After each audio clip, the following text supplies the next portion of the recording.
우리는 매일 크고 작은 실수를 저지르며 살아갑니다. 친구와의 약속을 깜빡하거나 친구와의 약속보다 더 중요한 선택을 하며 약속을 외면하기도 합니다. 동료의 물건을 실수로 가져다 쓰고 사랑하는 사람의 마음을 모르는 사이에 상하게 만들죠. 하지만 정작 사과를 해야 할 때가 되면 우리는 왜 이렇게 어색하고 서투를 수밖에 없을까요? 오늘은 이런 일상의 딜레마에서 시작해서 진정으로 마음을 전하는 사과법에 대해 깊이 들여다보겠습니다. 현대 사회에서 사과는 점점 더 복잡한 문제가 되어가고 있습니다. SNS가 발달하면서 작은 실수도 순식간에 큰 논란이 될 수 있고, 사람들의 관심과 시선이 집중되는 속도도 예전과는 비교할 수 없을 정도로 빨라졌거든요. 특히 젊은 세대들은 기성세대와는 다른 방식으로 사과를 받아들이는 경향이 있습니다. 형식적이고 의례적인 사과보다는 진정성 있고 구체적인 인정과 반성을 더욱 중요하게 여기는 경우가 많죠. 이런 변화는 우리가 사과에 대해 다시 한번 깊이 생각해 볼 필요가 있다는 점을 시사합니다. 단순히 죄송합니다 라는 말을 반복하는 것이 아니라 상대방의 마음을 진정으로 어루만질 수 있는 방법들이 필요하죠. 오랜 세월 동안 사람들의 사과 방식을 지켜보면 정말 안타까운 경우가 많습니다. 아예 사과 자체를 하지 않거나 온갖 핑계와 변명만 늘어놓는 경우가 대부분이었거든요. 심지어 사과를 한다고 해놓고는 그런 의도가 아니었는데 라며 책임을 회피하려는 모습도 자주 보게 됩니다. 하지만 이런 문제들은 개인적인 관계에서도 똑같이 나타납니다. 가족이나 친구, 여인 사이에서도 제대로 된 사과를 하지 못해서 관계가 악화되거나 심지어 끝나는 경우들을 우리 주변에서 쉽게 찾아볼 수 있죠. 그만큼 진정한 사과라는 것이 생각보다 어렵고 복잡한 기술이라는 뜻입니다. 그런데 다행히도 심리학자들이 수많은 연구를 통해 밝혀낸 사실이 있습니다. 진심이 담긴 사과에는 분명한 공통점들이 존재한다는 것이죠. 이런 핵심 요소들을 제대로 이해하고 활용한다면 어떤 상황에서든 상대방의 마음을 진정으로 어루만질 수 있게 됩니다. 심리학자 에런 라자르 박사는 그의 저서에서 효과적인 사과가 가져야 할 4가지 핵심 요소를 제시했습니다. 첫째는 자신의 잘못을 정확히 인정하는 것, 둘째는 완전한 책임감을 받아들이는 것, 셋째는 상대방의 감정에 공감하는 것, 넷째는 재발 방지를 위한 구체적인 행동 계획을 제시하는 것입니다. 이런 요소들이 모두 갖춰진 사과는 단순히 그 순간의 갈등을 해결하는 것을 넘어서서 오히려 이전보다 더 깊고 신뢰할 수 있는 관계를 만들어내는 촉매 역할을 하기도 합니다. 실제로 많은 부부나 친구들이 큰 갈등을 겪고 진정성 있는 사과를 통해 화해한 후에 더욱 돈독한 관계가 되었다는 사례들을 자주 볼 수 있죠. 반대로 이런 요소들이 결여된 사과는 아무리 많은 시간과 노력을 들여도 상대방의 마음을 움직이기 어렵습니다. 때로는 사과를 하지 않았을 때보다 더 큰 상처를 주는 결과를 가져오기도 하죠. 그만큼 사과에도 올바른 방법과 잘못된 방법이 분명히 존재한다는 뜻입니다.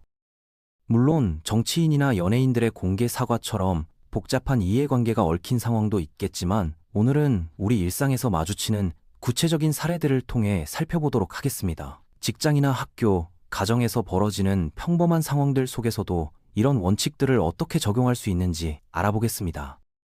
먼저 비교적 단순해 보이는 상황부터 살펴보겠습니다. 회사 냉장고에 누군가 놓아둔 음식이 있다고 생각해 보세요. 공용 공간이니까 자유롭게 먹어도 될 거라고 당연히 여기셨을 겁니다. 하지만 나중에 알고 보니 그것은 동료가 특별한 목적을 위해 준비해둔 것이었죠. 금요일 오후, 팀원 중 한 명이 다른 팀원의 생일 깜짝 파티를 준비하려고 냉장고를 열었더니 본인이 특별히 준비해둔 디저트의 절반 정도가 사라져 있었던 거죠. 그분은 당황스러워하면서도 파티 준비에 차질이 생길까봐 걱정하고 있었습니다. 이런 상황은 분명히 당황스럽고 어색할 수밖에 없습니다. 악의는 전혀 없었지만 결과적으로 동료에게 피해를 준 것은 사실이니까요. 하지만 바로 이럴 때야말로 직접 나서서 솔직하게 사과하는 것이 가장 현명한 선택이 됩니다. 시간이 지날수록 상황은 더욱 어색해지고 해결하기도 어려워지기 때문입니다. 연구자들이 강조하는 바에 따르면 자신이 저지른 잘못을 정확히 인식하고 그에 대한 온전한 책임을 받아들이는 것이야말로 진정한 사과의 출발점이라고 합니다. 설령 의도하지 않은 실수였다고 하더라도 그 결과에 대해서는 충분히 책임감을 가져야 한다는 뜻이죠. 사과한다는 것 자체가 부끄럽고 어색하게 느껴지는 건 너무나 자연스러운 감정입니다. 특히 직장이나 학교처럼 여러 사람들이 지켜보는 공간에서는 더욱 그렇죠. 하지만 이런 불편함을 감수하고 용기를 내는 것 자체가 사과의 중요한 구성 요소 중 하나라는 점을 기억해야 합니다. 실제로 진정성 있는 사과를 받은 사람들을 대상으로 한 연구 결과를 보면 사과하는 사람이 얼마나 용기를 냈는지, 얼마나 진심으로 미안해하는지를 사과를 받아들일지 여부를 결정하는 중요한 기준으로 삼는다고 합니다. 반대로 형식적이고 대충하는 사과는 오히려 더 큰 상처를 주는 경우가 많죠. 이때 그냥 실수였어요 라거나 몰랐으니까 어쩔 수 없죠 라는 식으로 변명하고 싶은 마음이 들 수도 있습니다. 사실 정말로 몰랐던 것이고 악의도 전혀 없었으니까 어느 정도는 이해해달라는 마음이 생기는 것도 당연합니다. 하지만 제대로 된 사과법을 생각해보면 그런 접근 방식은 전혀 도움이 되지 않습니다. 변명은 자신의 잘못을 축소하고 책임을 회피하려는 시도로 받아들여질 가능성이 높습니다. 상대방 입장에서는 내가 입은 피해는 별것 아니라는 뜻인가? 라는 생각이 들 수 있고, 그렇게 되면 관계는 더욱 악화될 수밖에 없죠. 따라서 변명보다는 상대방의 상황과 감정에 온전히 집중하는 것이 훨씬 중요합니다. 진짜 사과는 나 자신의 마음을 편하게 하려는 목적이 아니라 피해를 입은 상대방의 상황과 감정을 충분히 이해하고 손상된 관계를 회복하는 데 초점을 맞춰야 합니다. 그렇게 해야만 비로소 내가 의도적으로 그런 행동을 한 것이 아니라는 점도 자연스럽게 전달될 수 있거든요. 예를 들어, 정말 미안해. 내가 그런 상황을 전혀 알지 못했어. 파티 준비에 차질이 생겼을 텐데 정말 미안해라고 먼저 상대방의 상황을 인정하고 공감하는 것입니다. 그 다음에 새로 사다 놓거나 해결할 방법을 알려주면 좋겠어 라고 구체적인 해결책을 제시하는 거죠. 설령 정말로 순간적인 실수였다고 하더라도 그것을 가볍게 넘기려 하지 말고 진심을 다해 사과하며 상대방의 용서를 구하는 자세가 필요합니다. 이런 태도야말로 앞으로도 신뢰할 수 있는 관계를 유지하기 위한 기초가 되는 것입니다. 그런데 만약 순간적인 실수가 아니라 어느 정도 의식적인 선택이 개입된 상황이라면 어떻게 해야 할까요? 이런 경우는 훨씬 복잡하고 민감한 접근이 필요합니다. 좀 더 복잡한 사례를 통해 자세히 살펴보겠습니다. 친한 친구가 참가하는 중요한 배드민턴 경기를 응원하러 가기로 약속했다고 가정해봅시다. 친구는 이 경기를 위해 몇 달간 열심히 준비해왔고 당신의 응원을 무척 기대하고 있었습니다. 그런데 바로 전날 또 다른 친구로부터 평소 너무나 좋아하던 뮤지컬의 마지막 공연 티켓을 공짜로 얻을 기회가 생겼습니다. 이 작품은 곧 막을 내리는 화제작이어서 다시는 볼 수 없을 절호의 기회였죠. 티켓 가격도 상당했고 평소 보고 싶어 했던 배우가 주연을 맡고 있어서 놓치기엔 너무 아까운 상황이었습니다. 그래서 고민 끝에 친구의 경기보다는 뮤지컬을 선택하게 되었습니다. 게다가 마음 한편으로는 친구가 그렇게 신경 쓰지 않을 거라고 생각했을 수도 있습니다. 워낙 인기도 많고 응원해주는 사람들도 많으니까 내가 하나 정도 빠져도 크게 문제되지 않을 거라고 말이죠. 그래서 특별히 미리 알리지도 않고 그냥 뮤지컬을 보러 갔습니다. 하지만 다음 날 친구로부터 연락이 왔습니다. 관중석에서 당신을 찾았는데 보이지 않아서 많이 서운했다고 하더군요. 특히 경기 중간에 힘들어할 때 응원해줄 사람을 찾다가 당신이 없다는 걸 알게 되었을 때의 실망감이 컸다고 했습니다. 그 순간 가슴이 철렁 내려앉으면서 진심으로 미안한 마음이 들었을 겁니다. 친구에게 상처를 준 것에 대해서는 분명히 후회스러웠지만 그렇다고 해서 내가 잘못된 결정을 했다는 점을 쉽게 인정하기는 어려웠죠. 뮤지컬도 정말 중요한 기회였고 설마 그렇게까지 실망할 줄은 몰랐으니까요.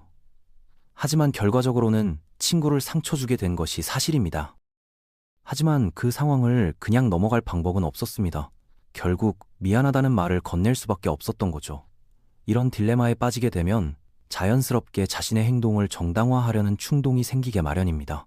나도 나름의 이유가 있었고 미리 알려주지 않은 건 미안하지만 완전히 내 잘못만은 아니지 않나? 라는 식으로 말이죠. 하지만 그보다는 상대방이 처한 상황과 감정을 깊이 이해하려는 노력하는 것이 훨씬 중요합니다. 내 입장에서는 여러 가지 고려사항이 있었겠지만 친구 입장에서는 가장 중요한 순간에 믿었던 친구가 나타나지 않았다는 사실만이 남는 것이니까요. 그럴 때는 친구에게 직접 물어보세요. 그날 어떤 기분이었는지, 무엇 때문에 속상했는지 솔직하게 이야기해달라고 말입니다.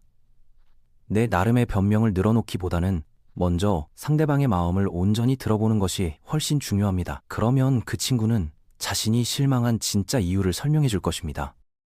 단순히 약속을 어겨서가 아니라 정작 자신에게 가장 필요한 순간에 응원해주는 사람이 없어서 외로웠다고 말할 수도 있겠죠. 아니면 다른 사람들에게 친구가 응원하러 온다고 자랑했는데 나타나지 않아서 창피했다고 할 수도 있고, 경기에서 좋은 결과를 얻지 못했을 때 함께 위로받고 싶었다고 할 수도 있습니다. 이렇게 구체적인 이유를 알게 되면 비로소 자신의 잘못을 명확하게 인식할 수 있게 됩니다. 내 행동이 상대방에게 어떤 상처를 주었는지 정확히 파악하게 되는 거죠. 그때서야 비로소 상대방의 마음을 달래기 위해 진심으로 사과할 수 있게 됩니다. 약속을 지키지 못해서 정말 미안해.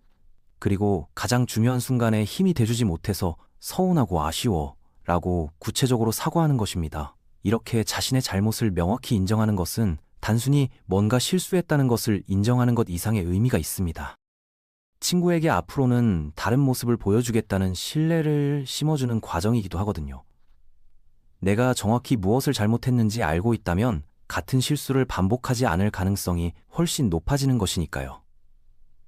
이런 구체적인 인정과 사과야말로 상대방이 다시 나를 믿을 수 있게 만드는 출발점이 됩니다. 그런데 여기서 끝나면 안 됩니다. 앞으로 어떻게 행동할 것인지에 대해서도 분명하게 밝혀야 합니다. 자신이 저지른 잘못을 어떤 방식으로 만회할 것인지 구체적인 계획을 제시하는 것이죠. 심리학자들은 이런 과정을 관계 복구라고 부르는데, 진정한 사과에서 절대 빠질 수 없는 핵심 요소라고 강조합니다. 관계 복구는 단순히 다음에는 잘하겠다는 추상적인 약속이 아닙니다. 상대방이 납득할 수 있을 만큼 구체적이고 실현 가능한 행동 계획을 제시하는 것이죠. 예를 들어 앞으로는 중요한 약속이 있을 때 다른 일정을 절대 잡지 않겠다거나, 만약 부득이한 사정이 생기면 최소 일주일 전에는 미리 알려드리겠다는 식으로 말입니다. 때로는 비교적 간단한 행동으로 상황을 정리할 수 있는 경우도 있습니다. 앞서 언급한 음식 사례처럼 자신이 먹은 만큼의 비용을 지불하거나 새로 사놓는 것으로 해결되는 상황들 말입니다. 하지만 이런 경우에도 단순히 물질적 보상만으로는 부족한 경우가 많습니다. 진정한 관계 복원을 위해서는 상대방의 감정적 상처까지도 치유할 수 있는 노력이 필요합니다. 예를 들어 새로운 디저트를 사드리는 것과 함께 손편지를 써서 진심을 전달한다거나, 다음 파티 때는 내가 직접 준비를 도와드리겠다고 제안하는 것처럼 말이죠. 하지만 감정적인 상처가 개입된 미묘한 문제들의 경우에는 좀 더 세심한 접근이 필요합니다. 상대방에 대한 애정과 존중을 구체적인 행동으로 보여주는 것이 중요하죠. 앞선 친구의 경우라면 다음 경기 때는 반드시 참석하겠다고 약속하고 실제로 그날 하루 종일 응원에만 집중하는 모습을 보여주는 것입니다. 일반적으로 관계 복구 과정에서는 다시는 이런 실수를 하지 않겠다는 약속을 하게 됩니다. 하지만 이런 약속은 실제로 지켰을 때만 의미가 있다는 점을 잊어서는 안 됩니다. 말로만 하는 약속이 아니라 행동으로 증명해야 한다는 뜻이죠. 실제로 많은 사람들이 사과를 하면서 절대 다시는 그런 일이 없을 것이라고 맹세하지만 시간이 지나면 또 비슷한 실수를 반복하는 경우가 많습니다. 이렇게 되면 다음에 사과를 해도 상대방이 믿어주지 않게 되고 관계 자체가 회복 불가능한 상태에 이를 수도 있습니다. 따라서 관계 복구를 위한 약속을 할 때는 자신이 정말로 지킬 수 있는 현실적인 수준에서 구체적으로 제시하는 것이 중요합니다. 무리한 약속보다는 작더라도 확실하게 지킬 수 있는 약속을 하고 그것을 꾸준히 실천해 나가는 것이 훨씬 효과적이죠. 피해를 입은 상대방의 관점에서 상황을 바라보고 온전한 책임감을 가지며 관계 복원을 위해 구체적으로 노력하는 것. 이 모든 요소들이 진정한 사과를 구성하는 필수 조건들입니다. 하나라도 빠지면 완전한 사과가 될 수 없고 상대방의 마음을 진정으로 움직이기도 어렵습니다. 꼭 기억하셔야 할 점은 사과의 목적이 용서를 받아서 그 상황을 빨리 벗어나는 것이 아니라는 사실입니다. 진짜 사과는 진심 어린 반성과 함께 자신의 행동에 대한 완전한 책임감을 받아들이는 과정이어야 합니다. 그래야만 상대방도 진정성을 느끼고 마음을 열게 되는 것이죠. 마음에서 우러나는 사과를 통해 손상된 관계를 회복하는 것, 이것이야말로 진정한 관계 개선을 향한 첫걸음이 될 수 있습니다. 때로는 사과를 통해 이전보다 더욱 깊고 의미 있는 관계로 발전하는 경우도 있으니까요.